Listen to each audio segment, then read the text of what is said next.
नमस्कार दोस्तों। उत्तराखंड में चुनावी समर अब खत्म हो चुका है। मतलब रिजल्ट आना बाकी है, लेकिन मतदान की जो प्रक्रिया है वो संपन्न हो चुकी है। तो हम रुख कर रहे हैं सामाजिक मुद्दों का।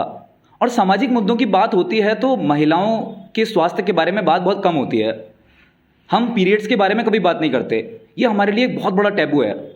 मतलब अब हमें स्टीरियोटाइप्स को तोड़कर आगे बढ़ने की ज़रूरत है, क्योंकि अगर महिलाओं की बात नहीं होगी तो जो छोटी बच्चियां हैं जो 11-12 से आगे बढ़ रही हैं, वो शहरों में हो चाहे गाँव में हो, लेकिन जब तक महिलाओं के स्वास्थ्य के बारे में बात नहीं होगी तो जागरूकता नहीं फैलेगी। इसी जागरूकता को जागरूकता की एक मिसाल पेश की है हल्द्वानी की खुशबू जोशी ने। खुशबू जोशी जी ने शोकपा नाम से एक प्रोजेक्ट चलाया है जिसमें वो विमेन हेल्थ के लिए अवेयरनेस फैलाती हैं। आज हमारे साथ खुद खुशबू जोशी मौजूद हैं। सबसे पहले खुशबू जी आपका स्वागत है, और आप हमें बताइए कि शोकपा की शुरुआत कैसे हुई। शोकपा का जो नाम रखा गया है इतना यूनिक, ये कैसे आपने रखा? थैंक यू मंथन। शोकपा की जो शुरुआत है वो पैंडमिक के दौरान पर हुई थी, जब ये जो सारे इसेंशियल आइटम्स थे ना, जैसे कि खाना हो गया या मास्क हो गए, सैनिटाइज़र हो गए, ये सब चीज़ें थे, पर पैड्स के बारे में कोई बात नहीं कर रहा था। और स्पेशली जो रूरल एरियाज़ हैं, गांव दूर दराजी एरियाज़ हैं, वहाँ पर तो सारा सब कुछ बंद था, तो इसके बारे में किसी ने सोचा ही नहीं। तो मैं लद्दाख में काफ़ी टाइम से, कारगिल में उसी टाइम से, उसके पहले से भी काम कर रही थी। और उसी दौरान वहाँ पर और एक सोशल एंटरप्राइज़ है रूट्स लद्दाख करके, उनके जो फाउंडर हैं उन्होंने उनसे मेरी बात चल रही थी कि कैसे हम एड लोगों तक पहुँचाएं या क्या कर सकते हैं। तभी उसी दौरान हमने इस प्रोजेक्ट की शुरुआत की थी, और तब हमने इसको नाम नहीं दिया। तब हमने सिर्फ यही सोचा था कि हम ये जो कपड़े से बनते हैं, कुछ एक पैड होता है जो कपड़े से बनता है, वो हम गांव-गांव में जाके डिस्ट्रीब्यूट करेंगे बच्चों को। और उसके साथ साथ ही हम कुछ वर्कशॉप्स करेंगे जहाँ पर हम उन्हें बता सकें कि उनके पास क्या क्या ऑप्शंस अवेलेबल हैं। जैसे कि अगर आप पैड्स की भी बात करते हैं, मेंस्ट्रुअल प्रोडक्ट्स की भी बात करते हैं, तो बहुत सारे ऑप्शंस हैं, तो लोगों को पता नहीं होता है। तो हम वो करेंगे, साथ ही साथ उनको ये बताएंगे कि इसका फ़ायदा क्या है, नुकसान क्या है। और जो वहाँ के एक लोकल गायनेकोलॉजिस्ट थी, उनकी हेल्प लेके हमने बच्चों को, अगर कोई प्रॉब्लम थी किसी भी तरीके की, उनको फिर उनसे कनेक्ट किया। तो इस तरीके से इसकी शुरुआत हुई थी। और जहाँ तक बात रही नाम की, शोकपा, तो हम सब अलग अलग नाम ढूंढ रहे थे, और बहुत सारे नाम होते हैं, जैसे जनरली लोग उमंग रखते हैं, कुछ भी यूनिक नेम सोचते हैं। तो शोकपा का जो मतलब है वो लद्दाखी में होता है विंग्स। तो उसी दौरान फिर हमें ध्यान आया कि कोई लोकल वर्ड से हम शुरुआत करते हैं जो कभी आज तक यूज़ ही नहीं हुआ है। तो तभी हमने प्रोजेक्ट शोकपा का नाम दिया, और फिर अब जाके हमने नवंबर में इसको प्रॉपर एक एज अ फाउंडेशन रजिस्टर कर लिया है। तो आपकी पढ़ाई हल्द्वानी से हुई है, इसके बाद आपने दिल्ली से अपनी जो आगे की पढ़ाई है वो आपने पूरी की। फिर यहाँ से कैसे शुरुआत हुई? आप पहले वॉलंटियर के रूप में आप काम करने गई थी कारगिल, फिर उसके बाद आपने एक टीम बनाई अपनी। तो ये जो सफ़र था ये किस तरीके से चला आपका? जी, मैं जब एमए कर रही थी तो उसी दौरान 2019 की बात है। मेरे एक फैमिली फ्रेंड जैसे ही हैं, उन्होंने बताया कि ऐसे एक वॉलंटियर अपॉर्चुनिटी है और स्कूल में आपको 2 महीने पढ़ाना पड़ेगा। तो तब तो हम वो होता है ना, अरे लद्दाख वहाँ जाके 2 महीने रहेंगे, वो सोच कर गए थे कि ठीक है, एक काम भी हो जाएगा और घूमने को भी मिलेगा। पर मैं जब वहाँ रही तो बहुत सारे लोगों से कनेक्ट किया, बहुत सारे लोग मिले, और मेरा रुझान बढ़ता गया उसी जगह पर काम करने का। तो उसी तरीके से इसकी शुरुआत हुई थी। और ये है कि अगर फैमिली सपोर्ट नहीं करती तो ये तो मैं कभी कर ही नहीं पाती। और स्पेशली वहाँ के जो लोग हैं, ग्राउंड पे जो लोगों ने मदद करी, और अभी भी जो वो लोग एक्सेप्ट करते हैं इस चीज़ को और इतना प्यार देते हैं, उसके बिना तो ये पॉसिबल ही नहीं था, चाहे मैं कितना भी कुछ सोच लूँ। तो ये है कि हाँ, इस तरीके से। तो आपने वहाँ पे स्कूल्स वगैरह में भी कांटेक्ट किया? आपने स्कूल्स वगैरह में वर्कशॉप्स या फिर जो अवेयरनेस कैंपेन हैं आपने वो चलाए? तो उसमें आपने छोटे बच्चियों से लेके बड़ी महिलाओं को भी एक टारगेट किया होगा कि आपने हमें किस तरीके से कैंपेन चलाना है। तो आपकी कैंपेन की जो मेन प्रायोरिटीज़ रहती थी वो क्या रहती थी? हाँ, तो प्रायोरिटीज़ इस तरीके से थी कि पहले हमने मैप किए थे कुछ 30 स्कूल्स, कुछ 30 गवर्नमेंट स्कूल्स थे, जहाँ पर हमने क्लास 7 से लेके 12 तक अलग अलग से ऐसे इंटरसेक्ट किया हुआ था। और हम उन बच्चों को जाकर अपने वॉलंटियर्स को हमने ट्रेन किया। एक टीम बनाई थी हमने, कुछ उसमें 20 लोग जुड़े थे, और अलग अलग जैसे ये जो सेक्टर है मेंस्ट्रुअल हेल्थ का, वहाँ से हमने कुछ एक्सपर्ट्स से कनेक्ट किया। फिर उन लोगों ने वॉलंटियर्स को ऑनलाइन ट्रेन किया। स्पेशली उस टाइम तो बहुत ही ज़्यादा डर था कोरोना का, तो ऐसे one on one conversation possible नहीं था, हमने सारी चीज़ें ऑनलाइन करी।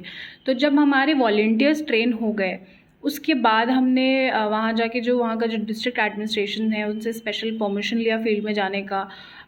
तब हमने वहीं के एजुकेशन डिपार्टमेंट के साथ भी कोलैबोरेट किया, और जितने भी गवर्नमेंट स्कूल्स थे उसमें से कुछ 30 स्कूल्स हमने सिलेक्ट किए थे अलग अलग रीजन्स में। वहाँ पर जैसे कारगिल में भी अलग अलग जोन्स हैं, द्रास एक सेक्टर है, सुरू एक सेक्टर है, वहाँ पर हमने जाके फिर उन बच्चों को वर्कशॉप किया। तो ये फ़ेज़ 1 था।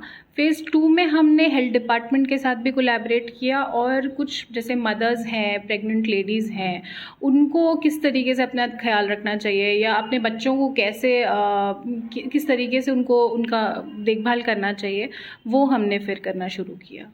तो आपने एक सैनिटरी पैड्स बनाए थे जो शायद 2 साल तक आप उनको यूज़ कर सकते हैं, तो उसके पीछे का जो आइडिया था वो कैसे आया था? टीम का ही किसी का आइडिया था, फिर आप कहीं से लेके आए थे उस आइडिया को? वो जो पैड्स हैं वो हम नहीं बना रहे हैं, बहुत टाइम से बहुत अलग अलग ऑर्गेनाइजेशंस हर इंडिया के मेरे ख्याल से अलग अलग कोने में बनाए जा रहे हैं। तो जब हमें डिस्ट्रीब्यूट करना था, तब हमारा एक था कॉस्ट बैरियर, क्योंकि हम सारा क्राउड फंड करके ही पैसा बच्चों को डिस्ट्रीब्यूट करते।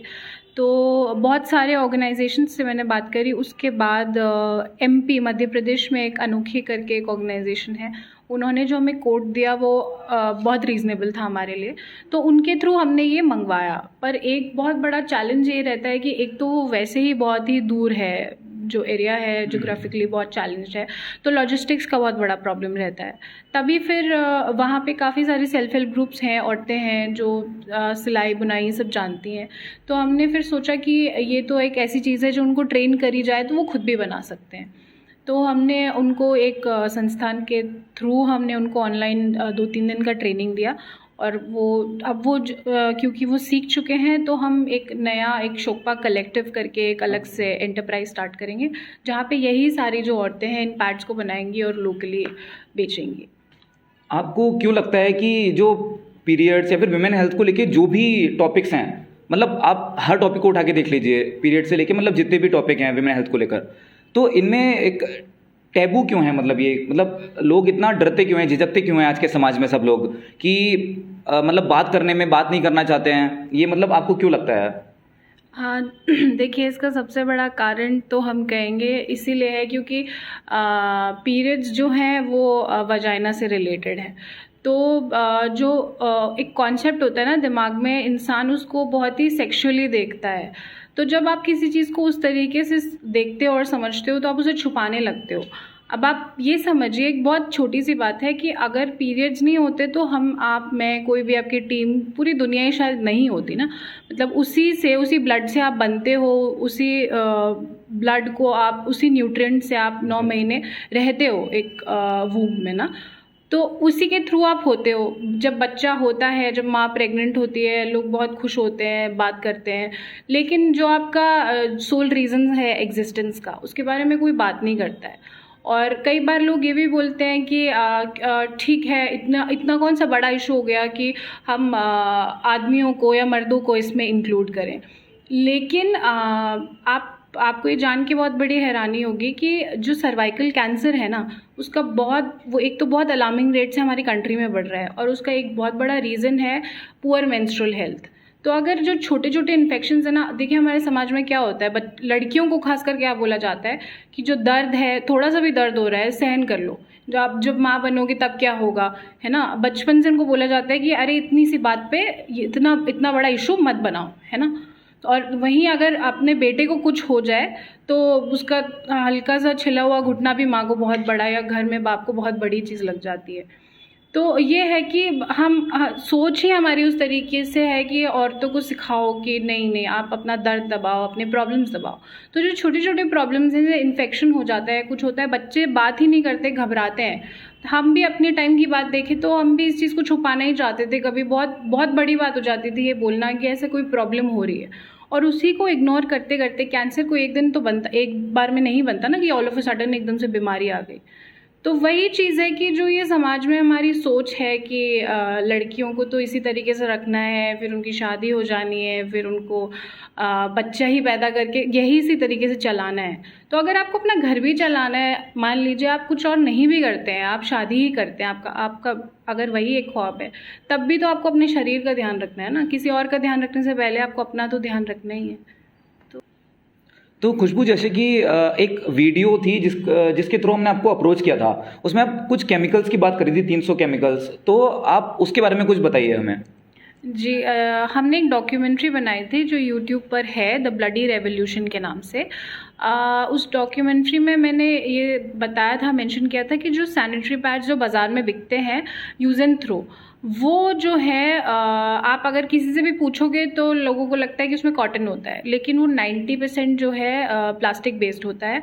और उसमें मतलब एक स्टडी हुई थी, इकोफेम करके एक संस्था है, उनके थ्रू मैंने ये जाना था कि कम से कम 300 से 500 तरीके के केमिकल्स होते हैं जिनको हम अभी तक मतलब ये डिस्कवर नहीं कर पाए कि कौन कौन सा केमिकल है।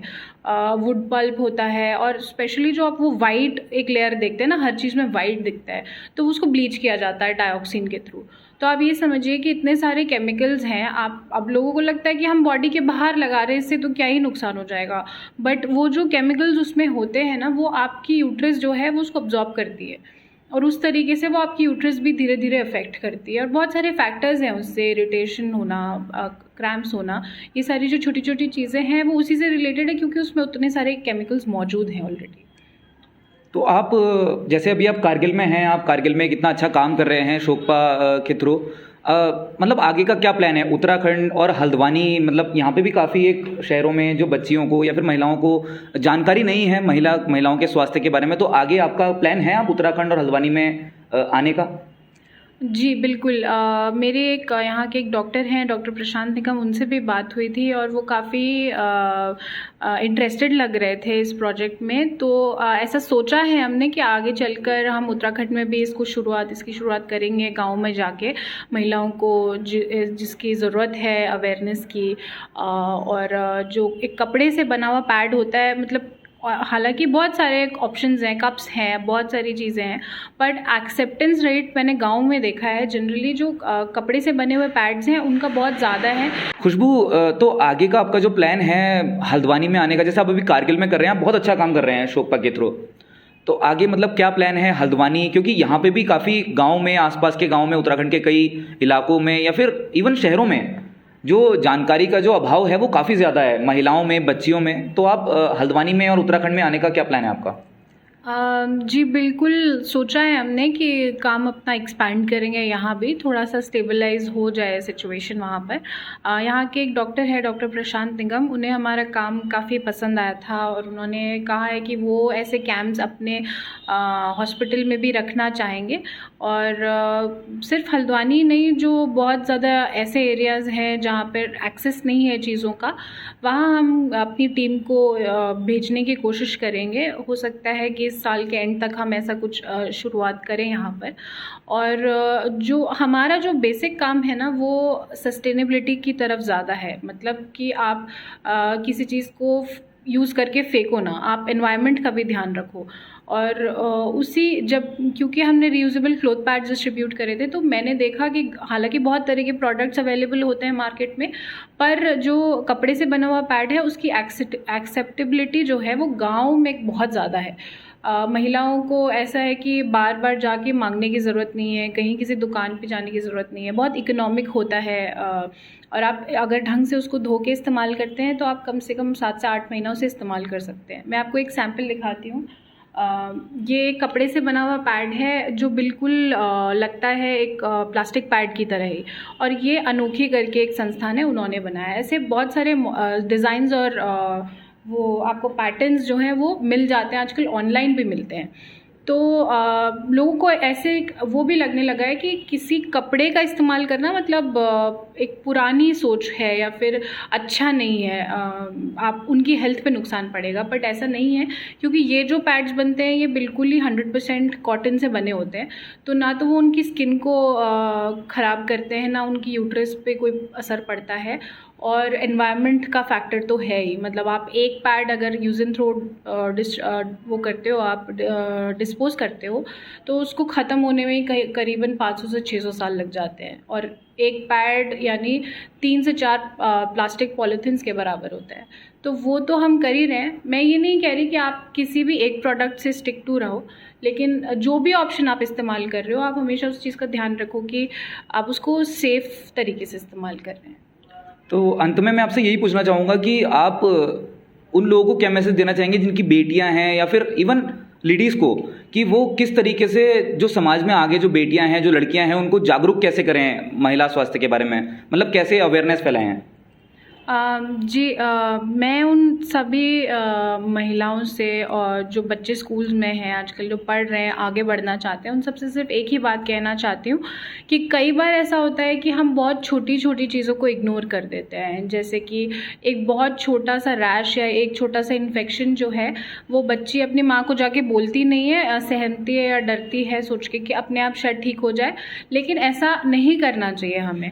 कोई भी अगर प्रॉब्लम हो, आप अपने माँ से या बहन से डिस्कस कर लो, या अपने फ्रेंड से भी डिस्कस कर लो, तो उससे कोई फ़र्क नहीं पड़ जाएगा। हमेशा अच्छा है कि आप अपनी प्रॉब्लम को एक डॉक्टर के पास ले जाओ, उससे सुन लो कि वो क्या कह रहा है। हो सकता है कि वो अपने आप ठीक हो जाए, हो सकता है उसे किसी ट्रीटमेंट की ज़रूरत हो। और स्पेशली माँओं को मैं ये बोलना चाहूँगी कि कई बार जब बच्चे आपके पास आते हैं ये बोल के कि मुझे दर्द हो रहा है या मुझे सहा नहीं जा रहा है, तो आप उनसे ये ना कहिए कि हमने भी तो झेला है और लोग भी तो झेल रहे हैं और ये तो सबको झेलना पड़ता है। आप सुन लीजिए उनकी प्रॉब्लम। हो सकता है कि वो किसी और बीमारी से रिलेटेड हो या वो उसका शेप ले रही हो। तो कभी भी बच्चों को ऐसे बोल के ना भेज दें। एक बार ज़रूर है कि आपको चेकअप कराते रहना चाहिए अपना। महिलाओं में बहुत सारे इश्यूज़ हो जाते हैं। कैंसर एक बहुत बड़ी चीज़ है जो छोटी छोटी चीज़ों से बढ़ती है, बट देन ऐसा है कि हम हमेशा क्या सोचते हैं कि अरे हमारे साथ तो नहीं हो सकता, सामने वाले के साथ हो गया। तो उस चीज़ को, वो मेंटालिटी को नहीं रखना चाहिए हमें। अपना आप ध्यान रख पाएंगे तभी आप अपने परिवार का ध्यान रखेंगे। तो यही मैं कहना चाहती हूँ। बहुत बहुत धन्यवाद खुशबू हमसे बात करने के लिए। और ये थी हमारे साथ खुशबू जोशी।